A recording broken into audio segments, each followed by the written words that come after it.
আজকেও আরামবাগ বিজেপি অফিসে যেটা দেখা গেছে যে যোগদান হচ্ছে তৃণমূল থেকে বিজেপিতে আসা, যে বিভিন্ন সময় আমরা দেখে থাকি জয়েনিং, সেটা কিন্তু আজকেও হয়েছে। তৃণমূল কংগ্রেস থেকেই মূলত আসছে ভেঙে, এবং যখন ভোট নির্ঘণ্ট ঘোষণা হয়ে গেছে তার মধ্যে জয়েনিংটা একটা বড় বার্তা। কারণ অনেক মানুষই আছেন যারা হাওয়ায় নিজেদেরকে পরিবর্তন করেন, হাওয়ার যেদিকে সেদিকে ঘুরে যান।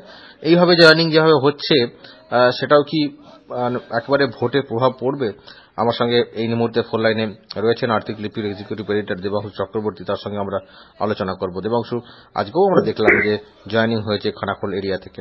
যে এরিয়া থেকে হোক না কেন, যেভাবে জয়েনিং হচ্ছে, আর তো কোনো দলের জয়েনিং কর্মসূচি আমরা দেখছি না যে অমুক দল থেকে জয়েনিং হয়েছে এরকম কর্মসূচি আমরা দেখছি না। বিশেষ করে রাজ্যের শাসক দল তৃণমূল কংগ্রেসের ক্ষেত্রে অন্তত আরামবাগে সেটা আমরা দেখছি না। জয়েনিং যেটা হচ্ছে সবটাই বিজেপিতে। তাহলে কি যত দিন যাচ্ছে ততই কি বিজেপির হাত শক্ত হচ্ছে?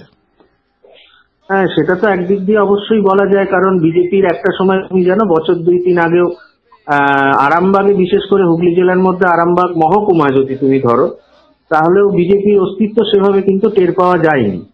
এই ধরনের একটা পরিবেশ সৃষ্টি হয়েছে গত বছর খানেক ধরে, যখন আস্তে আস্তে আরামবাগকে আলাদা একটা সাংগঠনিক জেলা করে যখন দায়িত্ব দেওয়া হয় বিমান ঘোষের ওপর, এবং তারপরে দুটো জেলায় ভাগ ভাগ ভাগ করে দেওয়া হয়। একটা দায়িত্ব পান সুবীর নাথ, তুমি জানো, একটা বিমান ঘোষ, এবং তারপরেই কিন্তু বিজেপির যে মানে একটা পাখির চোখ, যেটা আরামবাগ লোকসভা কেন্দ্র, হুগলি এবং শ্রীরামপুরে, যে এই তিনটেকে তারা কিন্তু হালকাভাবে যে মোটেই নেয়নি, সেটা প্রার্থীর নাম ঘোষণার পরেই বোঝা গেছে যে তারা এটা নিয়ে বিস্তর আলোচনা করেছে, চর্চা করেছে। কিন্তু একটা জায়গায় তুমি দেখো যে আরামবাগে যে জয়েনিং যেগুলো হচ্ছে আমরা দিনের পর দিন দেখছি, এবং যেটা বর্তমানে রাজ্যের শাসক দল বারবারই বলছে যে এটা কোনো তাদের কর্মী নয়, তাদের নেতা নয়, বা তাদের লোক নয়, এটা বিজেপি একটা প্রচার চালাচ্ছে। বিজেপিও দাবি করছে যে তৃণমূল থেকে এসছে, কখনো দাবি করছে যে ফরওয়ার্ড ব্লক থেকে এসছে, কখনো দাবি করছে বাম থেকে এসছে, বামফ্রন্ট থেকে।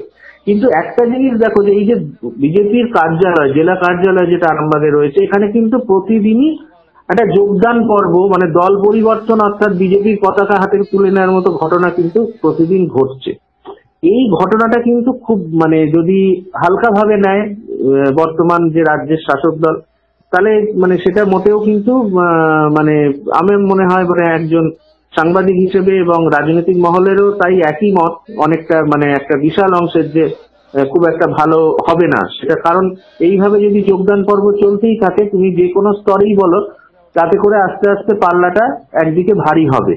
এবং তৃণমূলের বর্তমান যে প্রচার, বা তুমি যদি বলো আরামবাগ ব্লকটায় শুধু যদি তুমি ধরো, তাতেও দেখা যাবে, তুমি দেখো যে আরামবাগ ব্লকে বহু নেতা কর্মী তাদের নিজেদের দলের যে প্রার্থী অপরূপা পোদ্দার, তার সমর্থনে যে সব জায়গায় দেয়াল লিখন বা প্রচার, ফেস্টুন, লিফলেট বিলি বা এই ধরনের কোনো কর্মকাণ্ড সেভাবে আমাদের চোখে পড়ছে না। কিছু গোঘাটে আমাদের চোখে পড়েছে, হঠাৎ করে খানাকুলে তৃণমূল প্রার্থীর প্রচার 2-1বার চোখে পড়েছে, এইটুকু।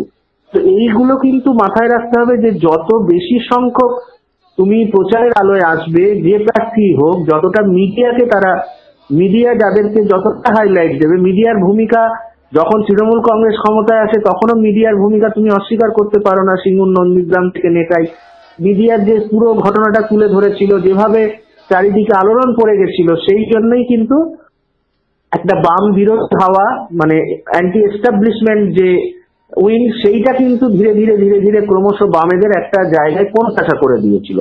আজকে কিন্তু যে মিডিয়াকে তৃণমূল বর্তমান রাজ্যের শাসক দল একেবারেই গুরুত্বপূর্ণ বলে খুব একটা মনে করছে না, বিশেষ করে তুমি দেখেছো বারবার অনেকের ক্ষেত্রেই ঘটেছে, মিডিয়াকে কিছুটা আড়াল করে কর্মী সভা করা বা অন্যান্য কর্মসূচি গ্রহণ করা, এই ধরনের যে ঘটনাগুলো হচ্ছে, যেখানে বিজেপি কিন্তু অনেক বেশি মিডিয়া ফ্রেন্ডলি, এবং মিডিয়া একটা, তুমি জানো যে মিডিয়া উইং তারা করেছে, এবং বিভিন্ন জায়গায় বিভিন্ন ব্লকে ব্লকে তারা কিন্তু একটা করে মিডিয়ার একটা গ্রুপ খুলছে।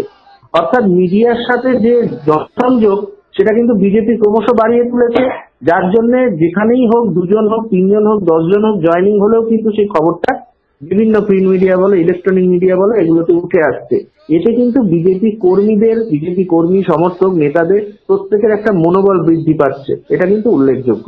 দেবাংশু, যেটা মিডিয়ার কথা যখন আপনি বলছেন সেটা এটা উল্লেখ করতে হয় যে তৃণমূল কংগ্রেসের যেটা ঘোষিত প্রার্থী আরামবাগের অপরূপা পোদ্দার, তিনিও কিন্তু মিডিয়া দেখলেই যেন বিরক্তি ভাব, প্রচন্ড ভাবে বিরক্তি ভাব।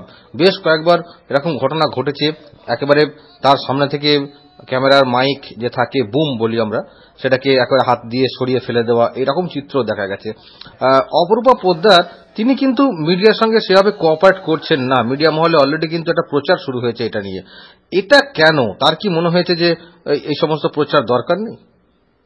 না দেখো, মিডিয়ার সাথে কে মিডিয়া ফ্রেন্ডলি হবেন কে হবেন না সেটা তার পুরোপুরি ব্যক্তিগত ব্যাপার।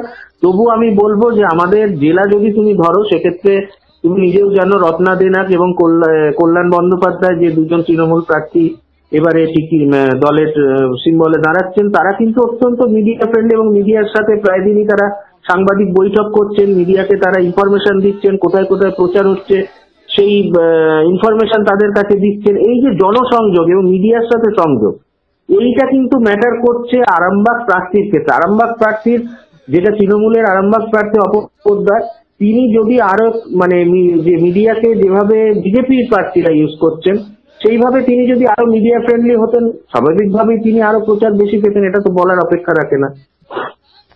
একেবারে একেবারে অসংখ্য ধন্যবাদ দেবাংশু চক্রবর্তী, আর্থিক লিপির ও এক্সিকিউটিভ এডিটর, আমার সঙ্গে এতক্ষণ ফোন লাইনে ছিলেন।